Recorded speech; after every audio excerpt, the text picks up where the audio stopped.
अस्सलाम वालेकुम, मेरा नाम डॉक्टर खलील आज़म है और मैं कंसल्टेंट साइकाइट्रिस्ट हूँ। कुछ पेशेंट हमारे पास आते हैं, ख़ास तौर पर पढ़े लिखे जो हमारे मरीज़ हैं वो हमारे पास आते हैं। वो कहते हैं कि डॉक्टर साहब हमें हमारी बीमारी का बता दें कि हमारी बीमारी की तशख़ीस या डायग्नोसिस क्या है। तो वो डायग्नोसिस पूछना चाहते हैं। फिर वो कहते हैं कि यार हमें मुख्तलिफ जगहों पे मुख्तलिफ डायग्नोसिस किए। एक साइकोलॉजिस्ट ने हमें देखे, उन्होंने कहा कि सोशल फोबिया है, दूसरे ने कहा कि आपको एंग्जाइटी है, तीसरे ने आप कह रहे हैं कि आपको डिप्रेशन है। तो आप बताएं कि हमारी तशख़ीस क्या है। तो मैं ज़रा इस हवाले से बताता हूँ कि डायग्नोसिस क्या होती है और इसकी अहमियत क्या होती है। बेसिकली जो डायग्नोसिस होती है किसी बीमारी का, वो एक बीमारी का आप नाम रख लेते हैं या आप उसको एक ख़ास क्लासिफिकेशन सिस्टम में डाल जाते हैं, या आप कह सकते हैं कि उसको एक ख़ास तरह की कैटेगराइजेशन करते हैं आप उसकी।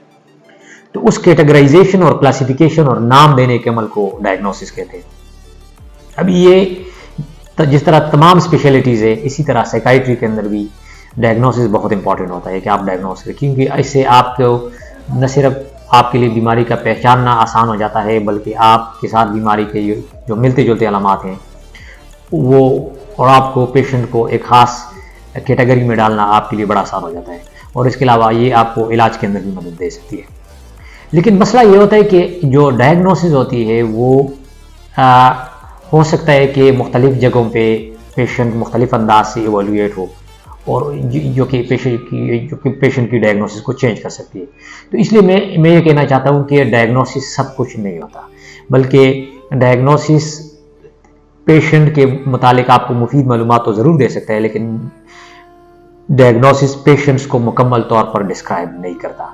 बल्कि मुकम्मल डिस्क्रिप्शन के लिए आपको पेशेंट को एक इंडिविजुअल के तौर पर डील करना पड़ता है, और उसके मुख्तलिफ हालात के अंदर देखना पड़ता है, उसकी एक पर्सनल हिस्ट्री के अंदर देखना पड़ता है, उसको उसके सोशो इकोनॉमिक और सोशो पॉलिटिकल और सोशो हिस्टोरिकल और एंथ्रोपोलॉजिकल हिस्ट्री के अंदर देखना पड़ता है, और पेशेंट के यूनिक हालात को देखना पड़ता है, पेशेंट के सराउंडिंग्स, उसके पास्ट, उसका करंट हालात, पेशेंट की पर्सनैलिटी डायनामिक्स, इन सारी चीज़ों को, बल्कि उसके अलावा पेशेंट की फिजिकल जो कॉन्स्टिट्यूशन है और जो जेनेटिक कॉन्स्टिट्यूशन है, उन सारों को देखकर पेशेंट को देखना पड़ता है। और उसके बाद आप उसकी एक ख़ास तरह की डिस्क्रिप्शन बना लेते हैं।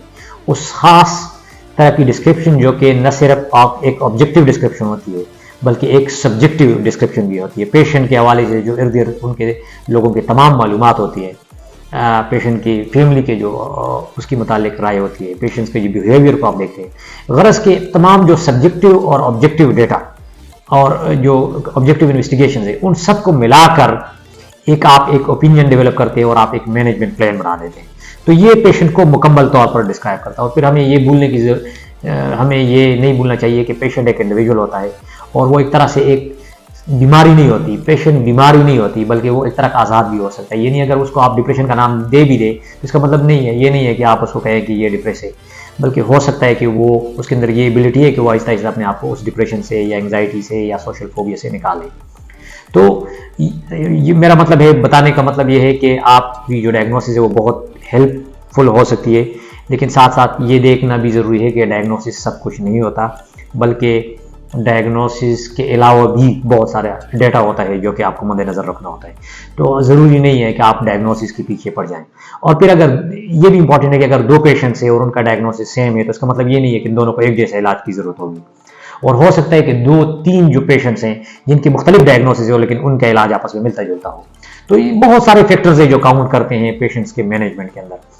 तो डायग्नोसिस यूजफुल भी है, लेकिन अगर आप उसको और एम्फसाइज करेंगे, आप उसके पीछे पड़ जाएंगे और आप अपने डॉक्टर को कहेंगे कि यार हमें एक फिक्स डायग्नोसिस बता दे, और वो आपको डायग्नोसिस ना दे रहा हो, तो ये ना समझे कि वो आपके साथ कोई गलत काम कर रहा है, बल्कि वो आपको आपके डायग्नोसिस से ज़्यादा बियॉन्ड और ज़्यादा खुली तौर पर और ज़्यादा डायमेंशंस के अंदर देख रहा है। तो डायग्नोसिस आपको हेल्प भी कर सकता है, लेकिन अगर आप इसके ऊपर और एम्फसाइज करेंगे और आप उसके पीछे पड़ जाएंगे और फिर उस डायग्नोसिस को आपके जो दूसरे पेशेंट्स हैं उनके हिस्ट्री के लिहाज से सर्च करके, उनकी मेडिकेशन और मैनेजमेंट प्लान के हिसाब से सर्च करके फिर उसके साथ अपना कंपैरिजन करेंगे, तो ये आपको बहुत ज़्यादा मिसगाइड भी कर सकता है।